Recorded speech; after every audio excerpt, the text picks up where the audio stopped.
Un sit-in pour encourager la justice. Un an après le massacre de Yirgou, le collectif contre l'impunité et la stigmatisation des communautés maintient la pression. Sur 180 mandats d'amener, seulement 12 personnes ont été interpellées dans le cadre de ce dossier judiciaire. Trop lent, selon le collectif.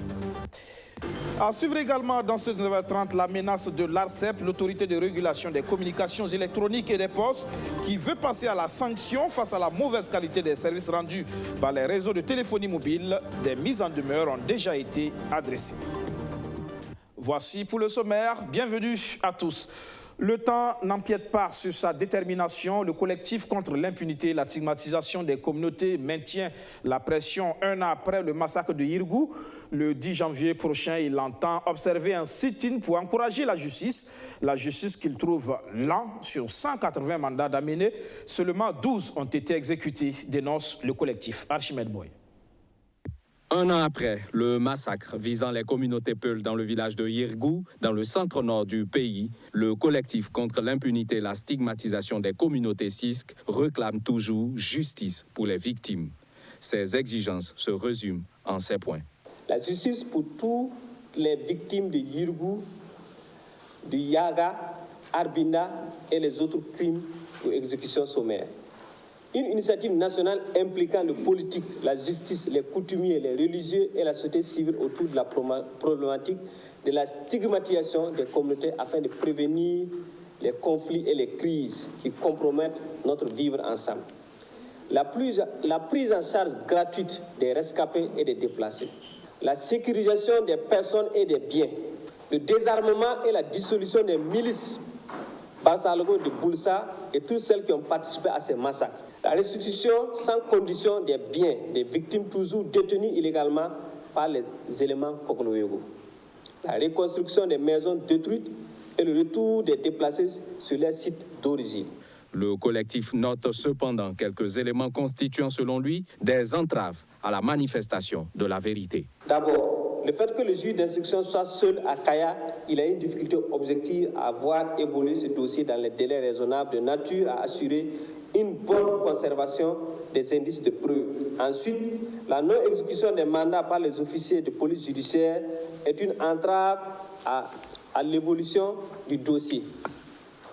Et enfin, la résistance des membres du groupe d'autodéfense aux différentes arrestations est de nature à compromettre l'évolution sereine et impartiale du traitement judiciaire du dossier. Pour cette organisation de la société civile, l'inaction de l'État burkinabé face à ce drame constitue une menace pour la cohésion sociale. Aussi, elle annonce des actions en ce début d'année pour, dit-elle, encourager la justice à dire le droit sur le dossier de Yirgou. Après cette conférence de presse, il y a un sitting qui est prévu pour le 10 janvier à partir de 8h au TGI de Ouagadougou. Selon les chiffres du CISC, le massacre de Yirgou aurait fait 216 morts. Et un an après, sur 180 suspects sérieux, seulement 12 arrestations ont été enregistrées. Matinée de présentation de vœux dans la sobriété au Premier ministère. La situation sécuritaire était dans les esprits. Le chef du gouvernement et ses collaborateurs ont eu une pensée pour les victimes du terrorisme. Ils ont aussi fixé le cap pour 2020. Majid Bakwa. Le personnel du Premier ministère présente ses vœux au chef du gouvernement. Une matinée de convivialité, un moment d'arrêt pour évaluer les actions de l'année écoulée et prendre des engagements afin de réussir la mission qui lui a été confiée par le peuple. Pour l'année nouvelle qui vient de commencer, d'énormes et importants défis restent à relever, notamment en matière sécuritaire et de vivre ensemble harmonieux. Nous avons foi que les différentes réformes engagées contribueront à aplanir les difficultés et à faciliter l'atteinte des objectifs visés. C'est le lieu de vous réaffirmer la disponibilité et la détermination de tous ceux qui travaillent sous votre autorité, quel que soit le niveau de l'échelon administratif où ils se trouvent, à engager toutes leurs compétences et énergies pour vous accompagner dans votre mission combien délicate de coordonner l'action gouvernementale en vue d'un développement harmonieux, d'apaiser les tensions sociales, de ramener la cohésion sociale et de garantir la sécurité de tous les citoyens. Le Premier ministre prend note des préoccupations du personnel et l'invite à la mobilisation pour relever ensemble les défis en 2020. Je vous invite enfin à prendre avec moi l'engagement de travailler en 2020 avec abnégation et acharnement pour le retour de la paix et de la sécurité et pour le développement de notre parti. Chers collaborateurs, j'ai pris bonne note des préoccupations qui sont les vôtres quant à l'amélioration de vos conditions de travail. Je ferai en sorte d'y apporter les solutions appropriées au cours de cette année 2020. Cette cérémonie a été l'occasion pour le Premier ministre de reconnaître à nouveau l'action des forces de défense et de sécurité. Christophe Marie-Joseph Dabiré les encourage à persévérer dans le combat qu'elles mènent avec acharnement. L'autre défi de l'exécutif, c'est bien la réalisation d'infrastructures dans le domaine de la santé. Dans cette dynamique, il peut compter sur l'Association pour la bienveillance humanitaire. Elle vient de construire une maternité à l'arrondissement 12 de Ouagadougou grâce au lobbying du président de l'Assemblée nationale, Abdourazak Traoré. Dans le quartier le plus huppé de la capitale burkinabé, il y a désormais une maternité flambante neuve construite au sein du CSPS du secteur 53. Un projet estimé à plus de 37 millions de francs CFA qui renferme toute une histoire. Il y a quelques mois, le président de l'Assemblée nationale a fait la rencontre du donateur sur insistance d'un proche. Et là, je lui ai dit, Al-Moubarak, tu fais là. Et moi, dans tout ça. C'est bien, je peux venir parler. Mais moi-même, tu dis quoi? Il me dit, ah, président, je ne savais pas que vous êtes dans le besoin, mais voilà ce que j'ai sous la main. Ce que j'ai comme financement sous la main, je peux faire un forage, je peux faire un centre médical. Je dis, tiens. Ainsi, le projet est concrétisé par la Bonne Samaritaine, l'association pour la bienveillance humanitaire financée par la Fondation du Croissant Rouge des Émirats Arabes Unis. C'est le 6e centre de santé qu'on a construit jusqu'à présent au Burkina et il y a d'autres qui seront construits durant cette année, Inch'Allah. Donc c'est un grand plaisir d'être là aujourd'hui pour inaugurer ces projets, ces centres.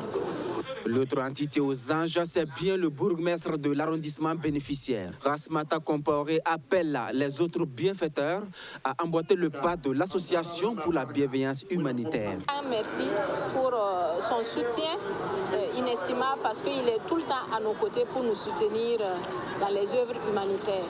Et nous lançons un grand appel aux autres bienfaiteurs afin qu'ils puissent nous soutenir, qu'on puisse avancer dans le développement de notre cité. C'est avec beaucoup de joie et de fierté. Et remercier vraiment les donateurs, que le Seigneur les rende au centuple de leurs bienfaits. En plus de la maternité équipée, le CSPS a bénéficié d'un local devant servir de dépôt pharmaceutique et d'une autre infrastructure qui va être érigée en un hall d'attente. Le personnel soignant, quant à lui, traduit toutes ses reconnaissances aux bienfaiteurs, lui qui se plaignait de l'exécuté du cadre de travail peut désormais souffler un temps soit peu. Une cérémonie au cours de laquelle les forces de défense et de sécurité ont reçu des fontaines à bonbons d'eau. De 18 à 39 degrés Celsius, habituellement, les Burkinabés vivent ces derniers temps dans une température avoisinant les 10 degrés. Oui, il fait froid, un froid jamais vécu par certains dans la capitale burkinabé, un sale temps qui fait le bonheur des vendeurs de vêtements contre la fraîcheur. Ils se frottent les mains. Alexis Bilemnaba.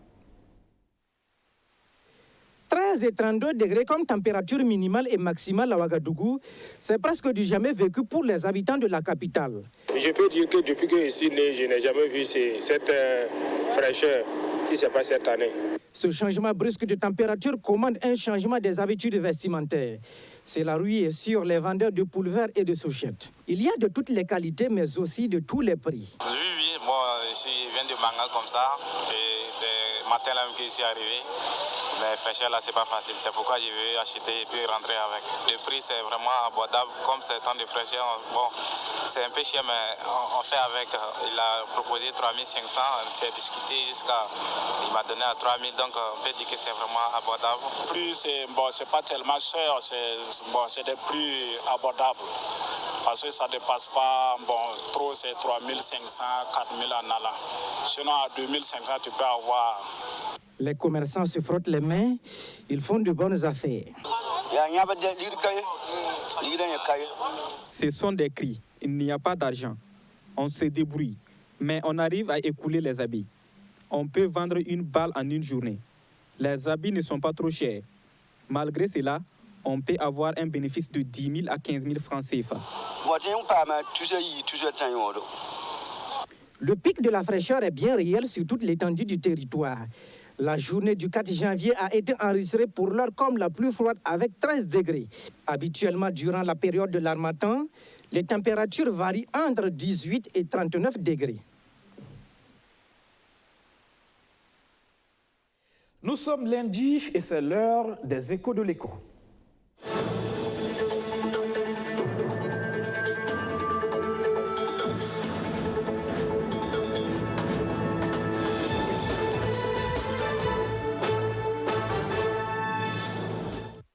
Aucune des 3 compagnies de téléphonie mobile présentes au Burkina Faso ne respecte son cahier de charges. Entre manquements au niveau de la couverture du réseau et mauvaise qualité des services rendus, les opérateurs de téléphonie sont dans le viseur de l'ARCEP, l'autorité de régulation des communications électroniques et des postes, qui veut sévir.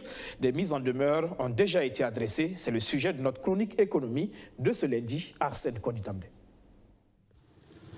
Les 3 réseaux de téléphonie mobile présents au Burkina Faso sont de mauvais élèves en matière de respect de leur cahier de charges. Constat de l'ARCEP, l'autorité de régulation des communications électroniques et des postes, après un audit effectué entre le 14 février et le 5 mars 2019. L'audit consistait à évaluer le service voix de la technologie 2G chez chaque opérateur. Il visait d'une part à mesurer le taux de blocage des appels et d'autre part le taux de la couverture outdoor par localité. Cette opération menée dans 40 localités fait ressortir de profondes disparités. Ce n'est pas sûr que toutes les régions du Burkina soient entièrement couvertes, puisque la DG a déjà des problèmes. Donc vous savez aussi que les opérateurs ils avancent en fonction de parts de marché, du potentiel marché qui existe. Normalement, les grandes villes qui sont très actives, Boubou, Ouaga, rapidement, sont bien couvertes. En tout cas, pour ce qui concerne les centres-villes. Peut-être en périphérie moins, mais je pense que l'autorité de régulation veille à cela. Le régulateur s'est vu obligé de mettre en demeure les 3 réseaux. Il est somme de régulariser leur situation dans un délai de 3 mois. À défaut, il pourrait les sanctionner au portefeuille. Si passer justement le délai de 3 mois, si l'autorité contrôle que la mise en demeure n'a pas été suivie des faits, elle peut passer à des sanctions de l'ordre de 1% jusqu'à 3% du chiffre d'affaires. Mais maintenant, pour les consommateurs, il faut espérer qu'on n'en arrive jamais à ces sanctions pécuniaires et que les sociétés de téléphonie vont s'activer du moins pour corriger les manquements qui ont été observés. Dans ce blâme collectif, tous les opérateurs ne sont pas logés à la même enseigne. L'Office national des télécommunications, ONATEL, est le moins mauvais des 3, suivi par Orange Burkina. Télécel Faso ferme la marche et aura fort à faire pour se conformer. Mais si on vous dit que la norme c'est 100%, ça veut dire que personne de vous ne couvre, ne respecte. Donc l'opérateur a tenu à mettre tout le monde en garde. Mais ça veut dire que ceux qui ont moins de faiblesse sur leur réseau vont se mettre à niveau très rapidement. C'est ce que ça veut dire. Ils n'ont pas grand-chose à faire. Mais ceux qui sont très loin des normes préconisées par le régulateur vont avoir du boulot pendant ces 3 mois pour mettre à niveau leur réseau. Les 3 opérateurs ont déjà écopé de sanctions en 2012 puis en 2014. Ils avaient versé au Trésor public des pénalités cumulées d'environ 3 milliards de francs CFA en 2012 et 6 milliards de francs CFA en 2014. Au-delà des sanctions pécuniaires, d'autres types de sanctions peuvent s'appliquer. Elles vont de la suspension au retrait pur et simple de la licence.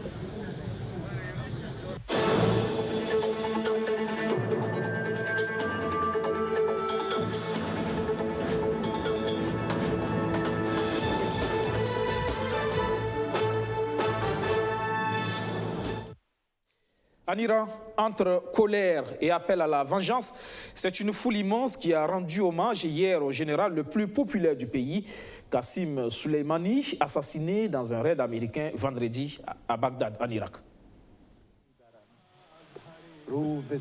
Hommage national ce dimanche en Iran au général Qassim Soleimani, tué dans un raid américain. Une foule immense s'est massée autour du convoi funéraire dans la ville de Mashhad, dans le nord-est du pays. Première journée d'un deuil national de 3 jours, Téhéran promet de venger son assassinat et doute des menaces de représailles américaines. La guerre des mots, elle, a bel et bien commencé. Le meurtre du général Soleimani est un acte odieux et injustifiable. Les Américains font des commentaires pour détourner l'attention et faire oublier ce qu'ils ont fait. Mais je doute qu'ils aient le courage de lancer un conflit et de frapper des sites en Iran.